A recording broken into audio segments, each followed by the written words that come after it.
بسم اللہ الرحمن الرحیم نحمدہ ونصلی علی رسولہ الکریم اما بعد۔ آج کی پہلی حدیث مبارکہ کا عنوان ہے علم دین اور عالم دین کی عظمت شان۔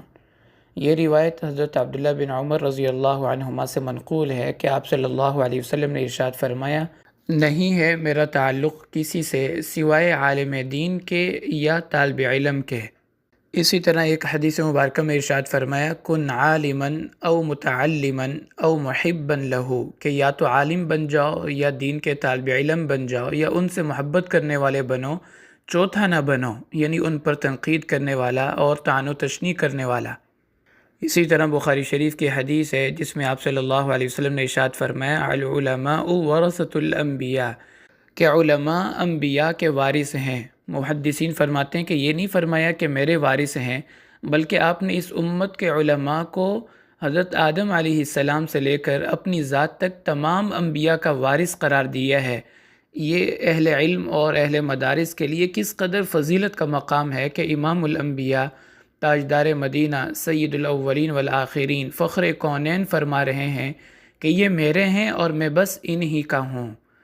اور دوسری طرف عوام الناس کے لیے بھی بہت فکر کی بات ہے، جو نبی کی محبت اور عشق کے تو دعوے دار ہیں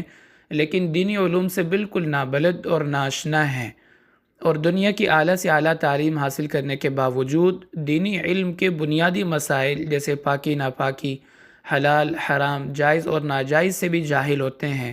جبکہ بقدر کفایت دینی علم حاصل کرنا ہر ایک پر فرض عین ہے، جس سے وہ اپنی 24 گھنٹے کی زندگی دین کے مطابق گزار سکے۔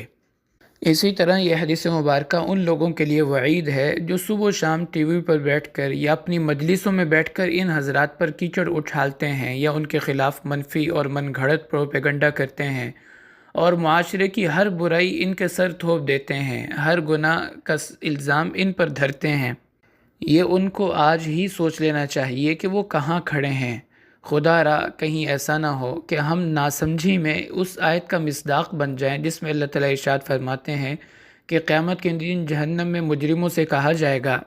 قال اخسئوا فيها ولا تكلمون انه كان فريق من عبادي يقولون ربنا آمنا فاغفر لنا وارحمنا وانت خير الراحمين فاتخذتموهم سخريا حتى انسوكم ذكري وكنتم منهم تضحكون۔ یعنی قیامت کے دن مجرموں سے کہا جائے گا کہ پڑے رہو یہاں جہنم میں، تمہارا جرم یہ ہے کہ تم میرے نیک بندوں پر ہنستے تھے، ان کا مذاق بناتے تھے،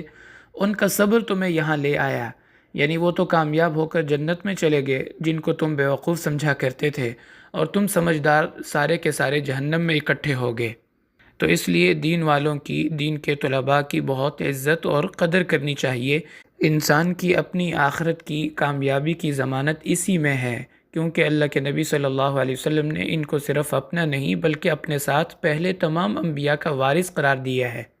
اور اس حدیث میں تو فرمایا کہ یہ میرے ہیں اور میں ان کا ہوں، لیس منی الا عالم او متعلم۔ دوسری حدیث مبارکہ کا عنوان ہے قوم پرستی کی مذمت کے بارے میں۔ یہ روایت مشکات کے اندر، اسی طرح ابو داؤد کے اندر بھی ہے۔ حضرت جبیر بن مطعم رضی اللہ تعالیٰ عنہ فرماتے ہیں کہ آپ صلی اللہ علیہ وسلم نے ارشاد فرمایا، لیس منا من دعا الى عصبیت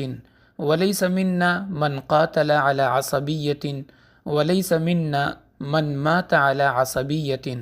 کہ جس نے عصبیت کی طرف بلایا، جو عصبیت کی خاطر لڑا یا عصبیت پر مارا گیا، وہ ہم میں سے نہیں۔ عصبیت کا معنی ہے اپنے خاندان اور برادری کا ہر صورت میں ساتھ دینا، چاہے وہ غلط ہوں یا صحیح ہوں،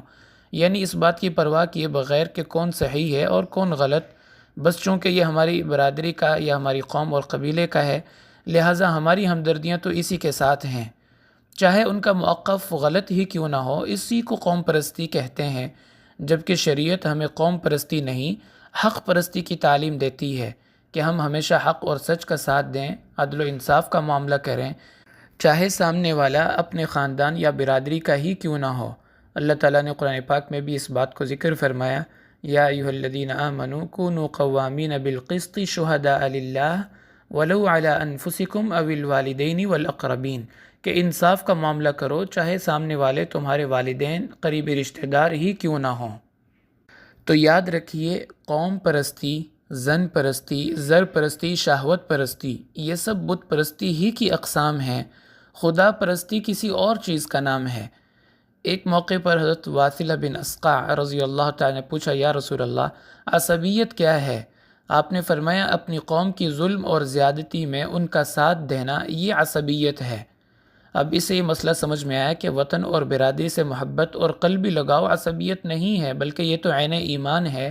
البتہ صحیح اور غلط کی پرواہ کیے بغیر ان کا ساتھ دینا، یہ عصبیت ہے۔ مثال کے طور پر آپ باہر کسی ملک میں اپنی قوم یا برادری کا بندہ مل جائے تو آپ کو فطری طور پر اس سے محبت اور لگاؤ ہو جاتا ہے، تو یہ عصبیت نہیں ہے۔ لیکن کل یہی بندہ کسی مقامی باشندے سے جھگڑا کرے، پھر بھی آپ اسی کا ساتھ دیں باوجود اس کی غلطی کے، تو اب یہ معاملہ کرنا عصبیت کہلائے گا۔ اور اسی کی یہاں پہ مذمت کی جا رہی ہے کہ جس نے عصبیت کی طرف بلایا یا عصبیت کی وجہ سے قتال کیا یا اس کی وجہ سے مارا گیا، اس کا ہمارے سے کوئی تعلق نہیں ہے۔ تیسری حدیث مبارکہ کا عنوان ہے توہمات اور وسوسوں کا شکار ہونا۔ یہ روایت حضرت جابر بن عبداللہ رضی اللہ تعالیٰ عنہ سے منقول ہے کہ آپ نے ارشاد فرمایا، من استنجا من الریح فلیس منا، جس نے ہوا خارج ہونے پر استنجا کرنا ضروری سمجھا وہ ہم میں سے نہیں، کیونکہ شریعت نے ایک درجہ احتیاط کا رکھا ہے جس پر عمل کرنا مستحب ہے، کبھی واجب ہو جاتا ہے جیسے استبراء کرنا، اچھی طرح پاکی حاصل کرنا، لیکن ایک درجہ احتیاط سے بھی آگے کا ہے جس کی بنیاد وسوسہ اور وہم پر ہوتی ہے، اس سے منع کیا گیا ہے۔ جیسے وضو میں ہر عضو کو 3 بار دھونا احتیاط کی وجہ سے ہے تاکہ کوئی عضو خشک نہ رہ جائے، یہ سنت بھی ہے، احتیاط بھی ہے۔ لیکن اس سے زیادہ دفعہ دھونا احتیاط نہیں بلکہ وہم اور وسوسہ کی وجہ سے ہوتا ہے، اس لیے منع کیا گیا۔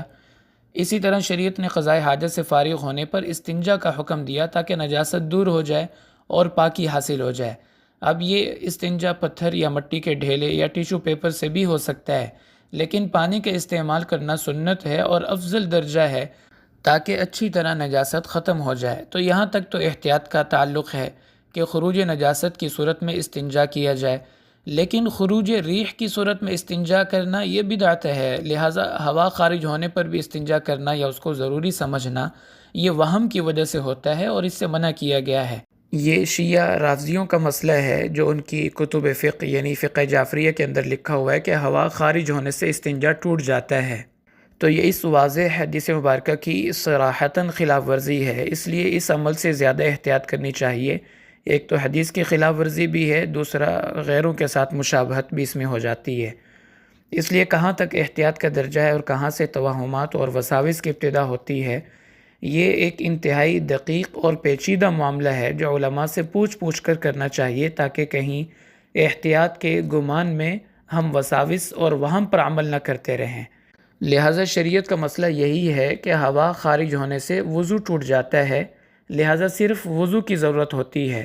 کیونکہ خروج ریح یہ ناقض وضو ہے، ناقض استنجا نہیں ہے، لہٰذا استنجا کرنے کی ضرورت نہیں، صرف وضو کرنا کافی ہوگا۔ اللہ تعالی ہمیں شریعت کی صحیح سمجھ اور اس پر عمل کرنے کی توفیق عطا فرمائے۔ وآخر دعوانا ان الحمد للہ رب العالمین۔